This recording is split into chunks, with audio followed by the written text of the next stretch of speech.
Welcome to the Homeownership Podcast presented by Momentum Realty, located in Hanover, Massachusetts. This series covers all things real estate and the best practices for buying, selling, and owning properties. Now here's your host, Sean Maloney. Welcome to episode 165, How to Set a Price to Sell Your House. I'm your host, Sean Patrick Maloney. Thanks for joining me this week. This week I want to talk to you about one of the most important numbers to know in real estate, and that's how much to sell your house for. Oftentimes, the consumer or the client, they reach out to us, the realtor, the move mentor, the agent, and they want to tell us how much to price their own house for. The problem with this really is when you're looking at your own home, it doesn't matter, even I would do it. When we're looking at our own home, we have sentimental value. When we look out and see the old rickety swing set, we see the grandkids swinging in the swings, the great memories. We see Christmas, we see Easter, we see Halloween, we see Hanukkah, we see Kwanzaa. We see all these events that we've spent in that home. And they add value in our mind, which is dangerous. Because when a consumer who's looking to buy your home walks in the door, what they see is a house, right? You saw a home, they saw a house. It's kind of the house versus home concept, right? Ultimately, a house is just a building, right? It's got a roof, it's got walls, windows, doors, floors, kitchens, bathrooms. That's a house. A home has grandma. A home has the first kiss. A home has all these amazing events that have compiled over your life, which add these values that are only there for you. That's why it's so important to hire a real estate expert to come in and help you with the pricing, because ultimately then you're going to know what you can actually get for your home. So let's break it down a little bit. First off, hire an expert. Have them come out and do a comparative market analysis. Comparative market analysis is going to look at all the houses that have recently sold in your area that are comparable to your home and figure out what the price would be based on what they are all selling for. Looking at different features, looking at different locations, and understanding what the difference between value is. This method is really important because we got to remember appraisals matter. When looking to get the most money possible for the house, we got to keep the idea that appraisal might have to happen. And if we overprice the house and the appraisal doesn't match, then we may not actually end up closing or selling. So this is where maybe we're looking for a cash buyer or somebody that has a high down payment that can waive the appraisal at some level of things. This crazy stuff does happen. But remember, as a seller, we can't really force them to waive their appraisal. The buyers have to choose to do so. So one of the first things we want to do is appropriately price the house, because when people bid the house price up and the appraisal misses, they're more often okay with moving forward. When we price the house too high from the get-go and the appraisal misses, they often want us, the seller, to take a rebate so that they then can get the house for the appropriate price. Because at that point, they believe they paid too much. Whereas in a bidding war, they believe they won. There's a totally different mentality between the two of those. I hope you can see that, right? You see, okay, I told you I want $10, and then when the guy from the bank came and valued the thing out, he said it's only worth $8.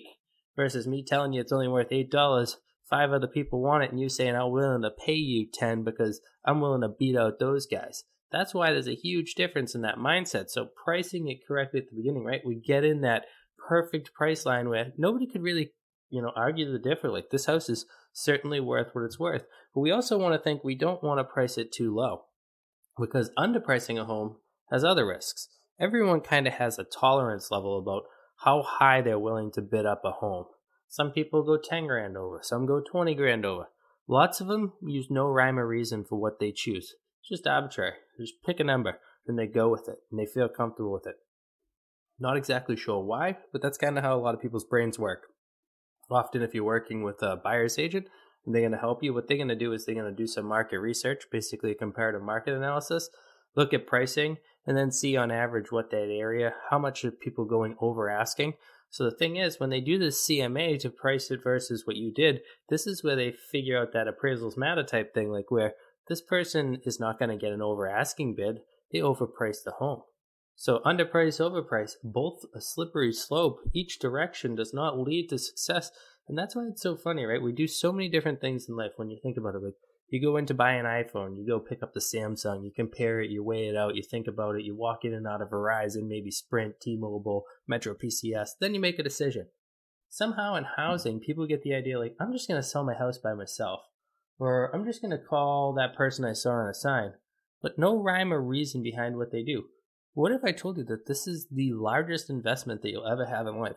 How do you make a decision like that? Like if you had, say, $1,000 to spend into the stock market, would you not look into companies? Would you not maybe think about hiring someone to give you some advice? Would you maybe buy a magazine? So hiring the experts is really what it's about in every industry. And for some reason in real estate over time, people believe, I think it's because of Zillow and other things like that, they can do it without the agent. The thing is, yeah, it's perfectly legal to do it without us. But are you looking to save money, or are you looking to sell your house for the most money possible? Because if you're looking to sell your house for the most money possible and you do it correctly, you're going to get way more money. So let's do an example, right?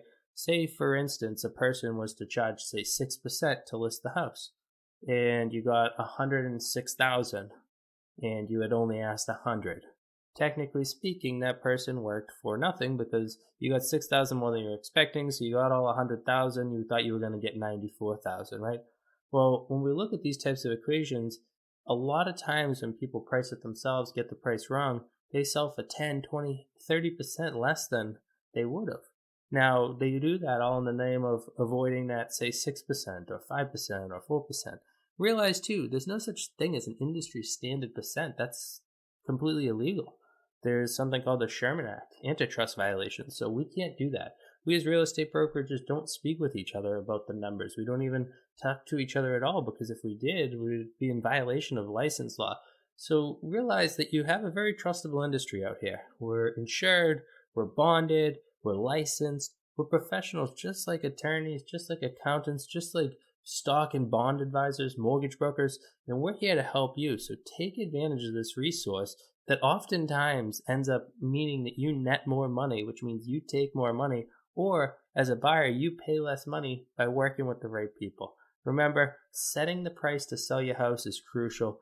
Give us a call over here at Momentum Realty, and we'll send one of our Move Mentors out. We call our agents Move Mentors because we believe that they're both a mentor and a guide in the process of selling, buying, and owning real estate.